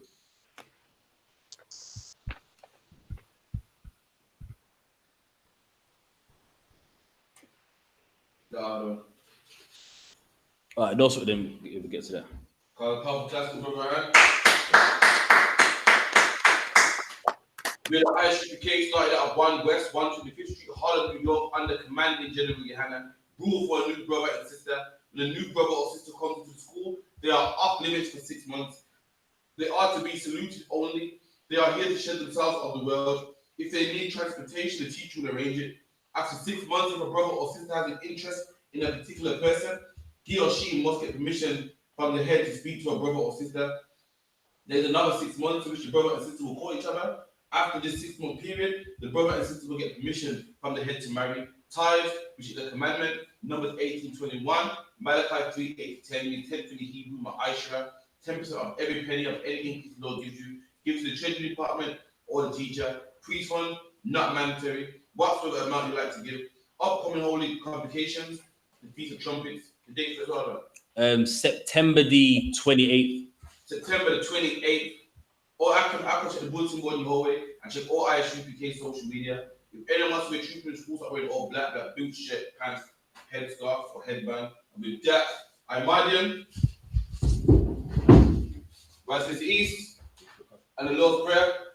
Abanawa, Shabbat Shemayim, Kodash, Hayat, Shamkar, Yahweh, Malakavkar, Saba'ah, Ratazakar, Hayat, I.S.U.P.K, Baratazar, Kawar, Hayat, Bar Shemayim, the Fananawa, Lakam, Cow, Yawam, Wasalak Nawa, Kabawaf Nawa, Kasalak Nawa, Kabawaf Nawa, Wala'ah, Tabaya'aynawa, Banasayawan, Abor, Hawashaynawa, Mayan, Right, Kaya, Lakar, Hamalakwa, Waha'ala, Wahapara, I.W.L. Amen. And in the English, our Father, which art in heaven, hallowed be thy name. Thy kingdom come. Thy will be done. In earth, as it is in heaven. Give us this day our daily bread, and forgive us our debts, as we forgive our debtors, and lead us not into temptation, but deliver us from evil. For thine is the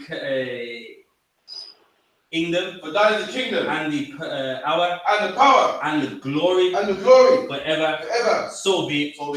With that, one kiss to the teacher, Menavisha, and Mal Shabbat, and Madia, Barak, Yahweh Shemi Hawashai, Yahweh Shemi Hawashai, Barakatham, Yajamata, class dismissed.